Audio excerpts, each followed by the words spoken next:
गुरुद्वारामध्ये 200 रुपये per day आम्ही देतो आहे. पण आता घरी राहून तरी काय करणार आहे?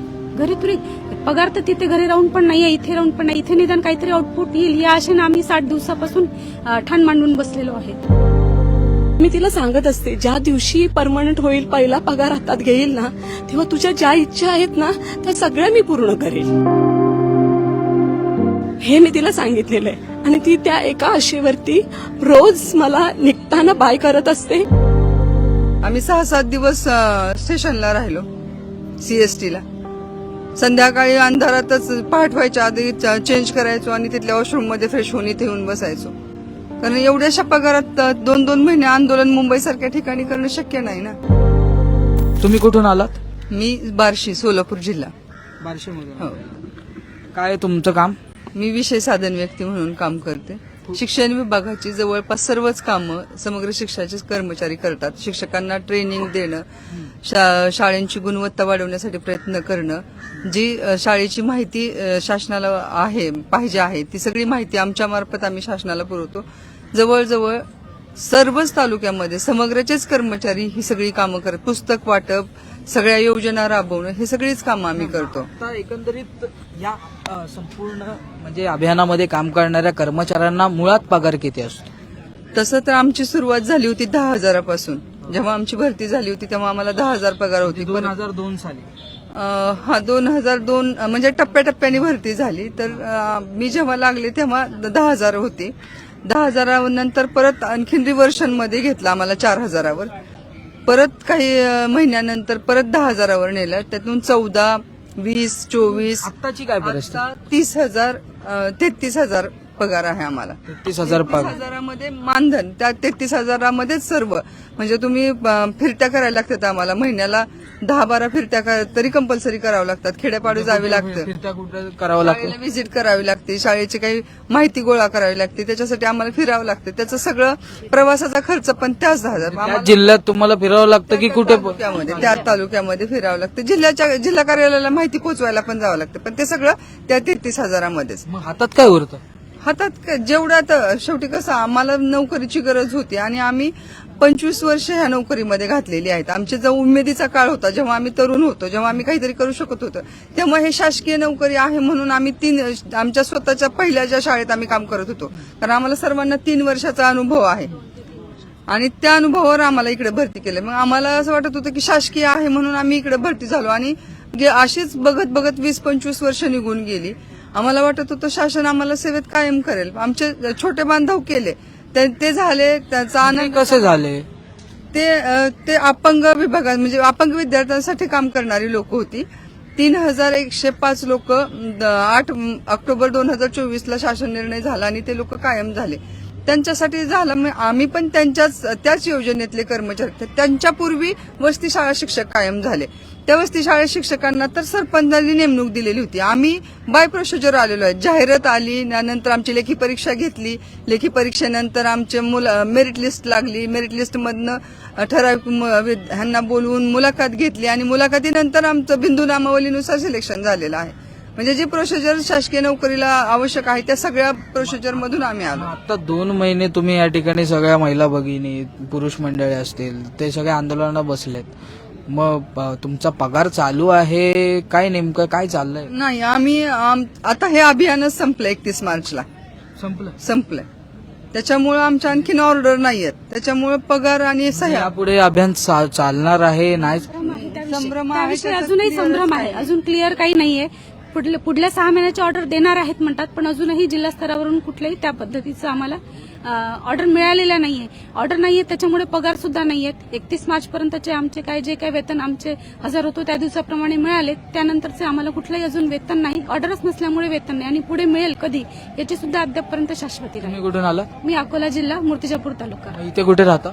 इथे सध्या आम्ही गुरुद्वारामध्ये किंवा जसं मिळेल तसं ठिकाण राहतो. गुरुद्वारामध्ये महिलांची राहण्याची व्यवस्था केलेली आहे. आंबेडकर भवन दादर इथे महिलांची राहण्याची व्यवस्था केली आहे, तिथे आम्ही राहतोय. पण हे कसं पूर्ण जमवता? अकोल्यावरनं येऊन त्यानंतर हे दर पण हाल खूप होत आहेत. आम्ही काही महिला तर मध्ये आमच्याकडचे सगळे पैसे संपले आणि पर्याय नव्हता. आम्ही 6-7 दिवस स्टेशनला राहिलो सीएसटीला. संध्याकाळी अंधारातच पहाट व्हायच्या आधी चेंज करायचो आणि तिथल्या वॉशरूममध्ये फ्रेश होऊन इथे येऊन बसायचो. कारण एवढ्याशा पगारात 2-2 महिने आंदोलन मुंबईसारख्या ठिकाणी करणं शक्य नाही ना. आणि आता आमची फाईल CS च्या टेबलला आहे, होणार आहे. आम्ही काल परवा शिंदे साहेबांना पण भेटलो. शिंदे साहेबांनी स्वतः लक्ष घातले, करणारच आहेत. पण ते म्हणतात थोडासा दम काढा, होणार आहे तुमचं काम. शिंदे साहेब काय म्हणाले? तुमचं काम करणार आहोत आम्ही, थोडं धीर धरा. आता आमची फाईल म्हणजे मुख्य सचिवांकडे आहे, त्याच्यावर मुख्यमंत्री एक मीटिंग लावणार आहेत आणि निर्णय होणार आहे. पण ती मीटिंगच 3 वेळा पोस्टपोन झाली. गेल्या 30 तारखेला लागली होती, आज पण तारीख दिली होती आम्हाला. आता आजची पण तारीख पुढे ढकलण्यात आली. मग असं आता पुढची तारीख पण ढकलली तर आम्ही किती दिवस बसणार आहेत ना. मी तुम्हाला हाच प्रश्न विचारणार होतो. आता 2 महिने झालेत, हातातले पैसे संपत आलेत, संपले ऑलरेडी. म्हणजे संपलेलेच आहेत. राहण्याची सोय नाही, गुरुद्वार असेल, स्टेशन असेल, अशा ठिकाणी तुम्ही थोडंफार द्यावंच लागतं ना. असं फ्री ऑफ कॉस्ट कुठंच राहता येत नाही ना, तिथे पण द्यावंच लागतं. लागतं. मग ते तिथे किती 200 रुपये पर डे आम्ही देतो आहे. त्याच्यामध्ये गुरुद्वारामध्ये 200 रुपये पर डे आम्ही देतो आहे. पण आता घरी राहून तरी काय करणार आहे? घरी तरी पगार तर तिथे घरी राहून पण नाहीये, इथे राहून पण नाही. इथे निदान काहीतरी आउटपुट येईल या आशेने आम्ही 60 दिवसापासून ठाण मांडून बसलेलो आहे की आज नाही उद्या शासनाला जाग येईल. तुम्ही कुठून आलात?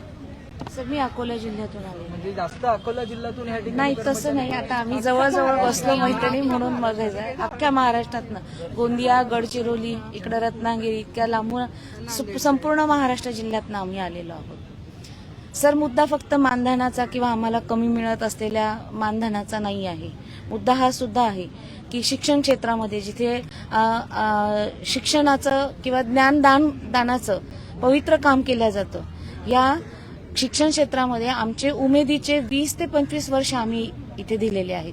आणि असं असताना सुद्धा आम्हाला जेव्हा सुप्रीम कोर्टाचा निर्णय आहे की 10 वर्ष जर कंत्राटी कर्मचारी सतत त्याच पदावर त्याच विभागात काम करत असेल तर त्याला नियमित करण्यात यावं. आज आमची 20 पेक्षा जास्त वर्ष इथं सर्व्हिस झालेली आहे. मग सुप्रीम कोर्टाच्या दिलेल्या निर्णयानुसार आज आमचा हा नैतिक अधिकार नाही का की आम्ही या शिक्षण क्षेत्रामध्ये कायम व्हावं? फक्त आर्थिक हेच एक उद्देश नाहीये, तर आम्हाला आमच्या अस्तित्वाची लढाई सध्या ही आहे. आमच्यासाठी आमचं अस्तित्व काय आहे? गेल्या 6 महिन्यानंतर आमची ऑर्डर संपल्यानंतर आम्ही पुन्हा घरी आहोत. पण या सगळीकडे पाहता, म्हणजे या संपूर्ण जी काही आतापर्यंत झालेली घडामोडी ते पाहता तुम्हाला असं वाटतंय न्याय मिळेल? हो सर, न्याय मिळेल आम्हाला पूर्ण खात्री आहे. ह्या शासनावर आम्हाला पूर्ण खात्री आहे. फक्त आता आमचा धीर सुटत चाललाय, कारण की असलेली आमची जी आर्थिक सुबत्ता आहे ती अतिशय आमची ढासळलेली आहे. मानसिकरित्याही आम्ही ढासळलेलो आहोत आणि आर्थिकरित्याही ढासळलेलो आहे. आणि म्हणून कुठेतरी 60 दिवस झाल्यानंतर पण आम्हाला न्याय मिळत नाहीये. म्हणून आम्ही शासनाचं, या सरकारचं लक्ष वेधावं याकरिता आम्ही याआधी पण रस्ता रोको आंदोलन केलेले, भीक मागो आंदोलन केलेले, आम्ही झाडावर चढून एक आंदोलन केलेलं आहे. उद्या आम्ही सर्व महिला मुंडन करणार आहोत. खरं तर आमच्यासाठी हा खूप म्हणजे खूपच लाजिरवाणा, आणि निव्वळ फक्त आम्हाला लाजिरवाणा नाही तर या शासनाला सुद्धा लाजिरवाणं असं हे आंदोलन होणार आहे. अत्यंत गंभीर बाब आहे ही. म्हणजे सर्व जी कर्मचारी आहेत, महिला कर्मचारी, ते मुंडन करण्याच्या एकंदरीत पवित्र्यामध्ये आपल्याला पाहायला मिळतात. आणखीन काही महिला भगिनी आहेत, आपण त्यांच्याशी देखील संवाद साधणार आहोत. तुम्ही कुठून आलात ताई? कुठून आलात? मी मुंबई उपनगरमधून आलेली आहे. मुंबई उपनगरमधून आलेला. काय एकंदरीत आताची परिस्थिती? आत्ताची परिस्थिती सर तुम्ही बघतायत.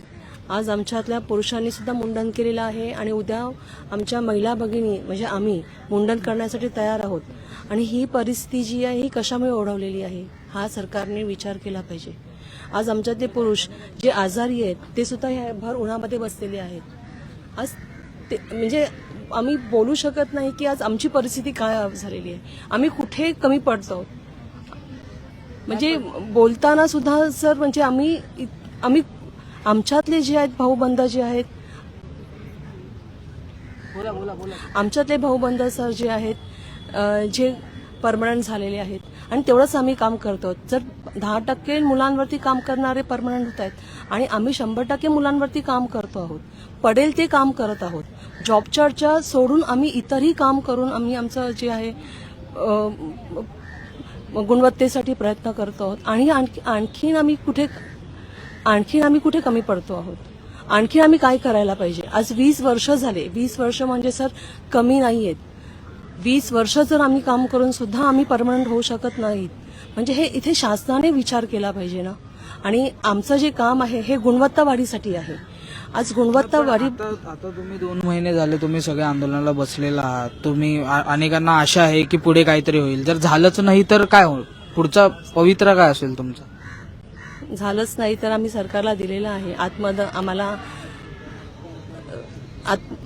आत्मदान करण्याची परमिशन द्यावी म्हणून. आत्मदान करण्याची परमिशन द्यावी. आम्ही हे पत्राने कळवलेलं आहे सर. आता आमची मनस्थिती तशी नाही राहिलेली आहे. घर कसं चालतंय आता 2 महिन्यांपासून घराची परिस्थिती? मी मुंबई डिवायडीमधून आहे. राहायला कुठे तुम्ही? राहायला पनवेलला. हो. काय नेमकी आता घराची परिस्थिती काय 2 महिन्यांपासून? बघा 2 महिने झाले मी इथे आहे. माझी मुलगी लहान आहे. ती रोज मला प्रश्न करत असते की मम्मी, तिला सांगितलेलं होतं की बाळ मी परमनंट होणार आहे. कदाचित मे बी हे एवढे 2 महिने लागतील असं वाटलंही नव्हतं. त्याच्या अगोदरच आम्ही कदाचित हो अशी आम्हाला एक आशा होती. तर घरी गेल्यानंतर तिचा एकच प्रश्न असतो की मम्मी काय झालं? तर मी तिला नेहमी सांगत असते की बाळ होईल होईल. तिने काही गोष्टी मला सांगितलेल्या आहेत की मम्मी मला हे हवंय. तर मी तिला सांगत असते ज्या दिवशी परमनंट होईल, पहिला पगार हातात घेईल ना, तेव्हा तुझ्या ज्या इच्छा आहेत ना त्या सगळ्या मी पूर्ण करेल, हे मी तिला सांगितलेलं आहे. आणि ती त्या एका आशेवरती रोज मला निघताना बाय करत असते आणि आल्यावरती हा प्रश्न करत असते. ताई ती 7 वर्षाची आहे.